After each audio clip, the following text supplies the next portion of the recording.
Stablecoins are usurping part of the role that we thought Bitcoin would play. So our bullish forecast out there is 1.5 million by 2030. Given what's happening to stablecoins, which are serving emerging markets in a way that we thought Bitcoin would, I think we could take maybe $300,000 off of that bullish case just for stablecoins. So watch that space. Stablecoins are scaling here, I think, much faster than anyone would have expected. We have just started, so we have a long way to go. You know, Bitcoin has fallen roughly 16% in the past month, hovering around $102,000 to $103,000. When asked where she thinks the price is headed next, Cathie doesn't flinch. Her conviction remains clear: Bitcoin is going much, much higher, though the road there is evolving. Her original forecast called for Bitcoin to reach $1.5 million by 2030. But she now notes that stablecoins, digital dollars pegged to fiat currencies, are taking on some of the transactional role she once expected Bitcoin to fill. Please take a little time to like this video, subscribe to the channel, and turn on post notifications for more videos like this. You can also check out our other videos on cryptocurrencies and the overall digital asset space and drop your comments and observations in the comments section below. Everything you do helps with the YouTube algorithm and immensely contributes to the channel's growth. Thanks and enjoy the video. Bitcoin down about 16%, I think, for the month now, past month. We're at what, 102 now, 103, something like that. Where do you think we're going? I know you have big ambitions for Bitcoin. Yes, we do. I will say one thing that has shifted for us in the last few years. Stablecoins are usurping part of the role that we thought Bitcoin would play. So our bullish forecast out there is 1.5 million by 2030. Given what's happening to stablecoins, which are serving emerging markets in a way that we thought Bitcoin would, I think we could take maybe $300,000 off of that bullish case just for stablecoins. So watch that space. Stablecoins are scaling here, I think, much faster than anyone would have expected. So, Cathie, this is news because this is a different expectation.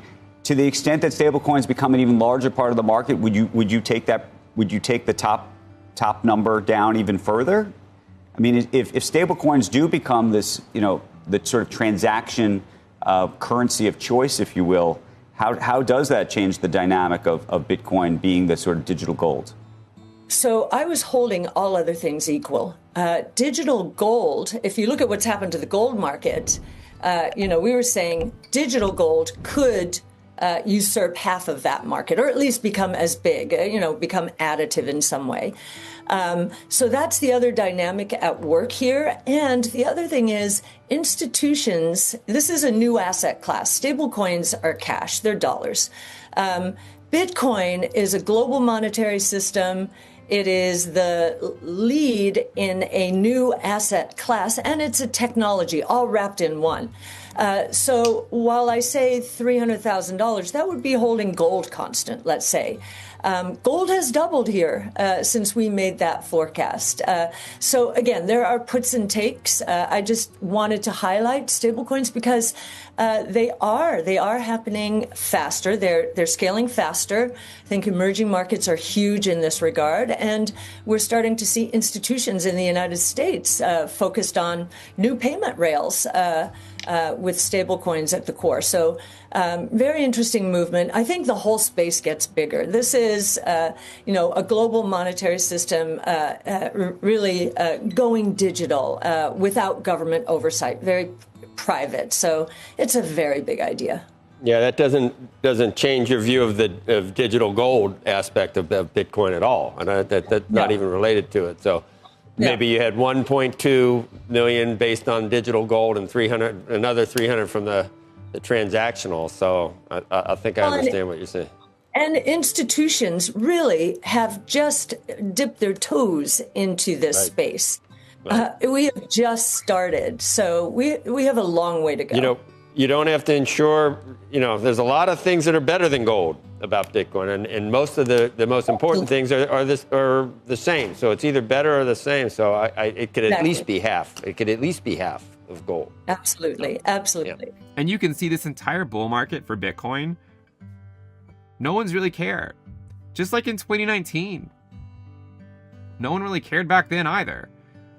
And that is something that has played out for a lot longer this time than it did in the last cycle. Now, a lot of people are saying when QE returns, it will then lead to a major change. And I'm not saying you can't have a bounce. In fact, it would probably be prudent to assume that you will get a bounce by alt Bitcoin pairs when quantitative tightening ends. Hopefully that's what happens, and hopefully it provides relief to those who have been holding altcoins for a while. But it would also be a mistake to say that this cycle is invalid, that the 4-year cycle is invalidated because of this comparison. Because if you look closely to Bitcoin, and you look closely at what actually happened when quantitative easing began, when QE began, Bitcoin actually first went down before going back up, right? It went down. So this is why I've said, for a lot of these different assets, right, like we're on a clock here because I'm under the impression that the 4-year cycle is intact. The high was either in October, the high's either already behind us, or you might get a slightly higher high before the end of the year. But just because QE returns doesn't mean that it's going to invalidate the 4-year cycle, because after QE returned last cycle, Bitcoin actually went down for a little while. So what if the 2026 bear market is this phase of this monetary policy view? What if it's that phase where it goes down begrudgingly? Because we didn't really have a euphoria phase. Maybe we get a euphoria phase. But if we don't actually have a euphoria phase and the top is either in or very close to being in, I mean, even if Bitcoin were to go to 130 or 140, it's not going to bring retail back, right? Let's face it. So if there is no euphoria phase, then you have a scenario like 2019 where you start to potentially go down a little bit in 2026, but it's not like this massive capitulation because you never also had the major euphoria phase to accompany it. So I just want people to think about that. There's a lot of indicators that kind of imply that's what could end up happening. And so I just want people to be aware that like these cycles, these market conditions are not that unfamiliar. We had these last cycle. It's just that this entire move by Bitcoin was this move last cycle. That's why it feels so different than last cycle, is because last cycle it took a lot longer because quantitative tightening was not nearly as long last cycle as it was this cycle. So the reason that alt season, hasn't happened, right? Like the reason that it, everyone kept prematurely calling for alt season was because they thought that monetary policy would not have as big of an impact.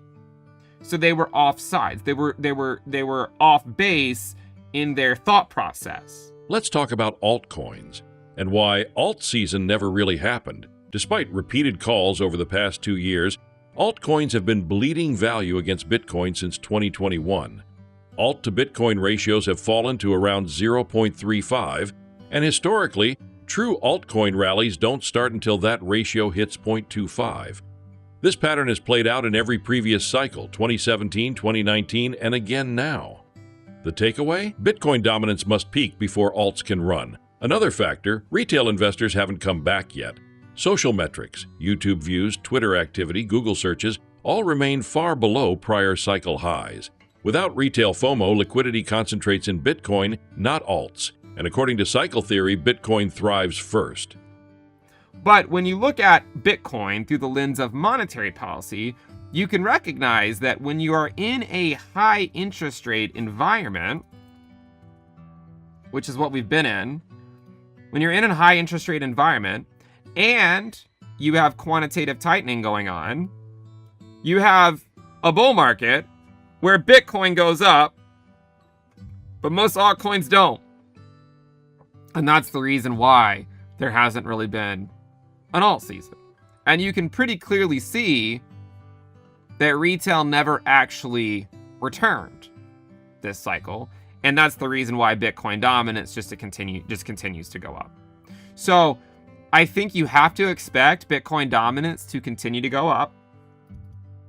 My guess is it'll go up at least until early December. Expect Bitcoin dominance to go up.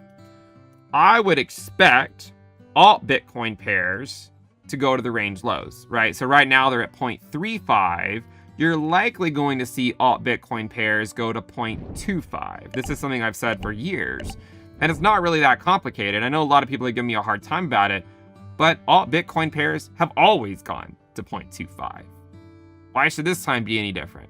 It probably won't be. So alt Bitcoin pairs, I think, need to go to 0.25. That means that the altcoin market is worth approximately 25% of Bitcoin's market cap. That is ultimately where I think this thing is headed. And again, as I've said before, you know, no alt season ever happened before alt Bitcoin pairs went to 0.25. The hard part this cycle is that if they go to 0.25, you know, are we out of time, right? And you could argue that we are, and maybe that this period right here is what ends up happening, right? Where they kind of just bounce around for a while, and then maybe sometime in future year, you get another bounce to the upside. But again, guys, this entire cycle has just been about focusing on what matters and what's important. And Bitcoin has been the leader. And that's why you continue to see Bitcoin dominance go up. So what you'll see is that Bitcoin dominance is now breaking through its bull market support band. So I would not fade that, right? Dominance should likely continue to rally here for several more weeks. And I would not recommend you getting in the way of it. It's likely going to happen, okay? Dominance should go up. Alts should bleed against Bitcoin, again, no matter the direction of Bitcoin USD. Obviously, right now, Bitcoin's price is going down. I've also said before, and we have to be open-minded, if you start to get weekly closes below the 50-week moving average, then, you know, you have to start to really question, you know, is the cycle over or not? And I've said many times, right, if you start to get multiple weekly closes below the 50-week moving average, then arguably the cycle is over, okay? Right now, we're still above it. The 50-week moving average is at around $103,000. We're still above it right now. You can see the last few times we have held support at it.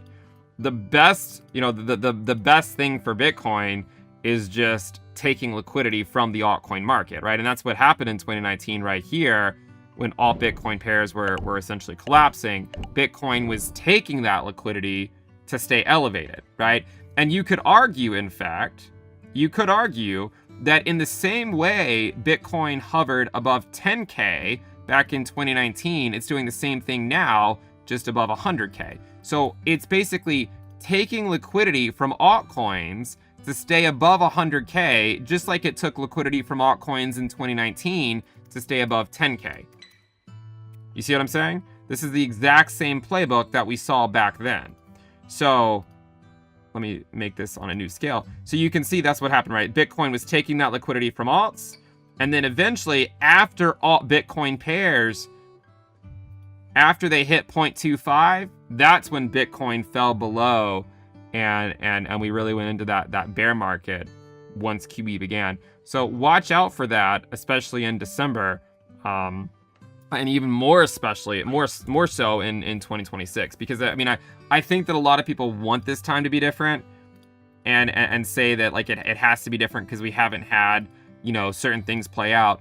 But I'm here to say, like, guys, just consider the fact that when QE began last cycle, it ended up being a short-term downtrend in Bitcoin, right? A short-term downtrend in Bitcoin. And so I'm suggesting, what if this cycle, it also ends up being a downtrend? You could have a new all-time high, or you could not, and that still all be true. Because even as I said before, 130K, 140K Bitcoin is probably your best case scenario at this point. And even in that case, it's still not going to bring retail back, right? It's just not. It absorbs liquidity from altcoins to sustain its price, just as it did in 2019 when it hovered above $10K.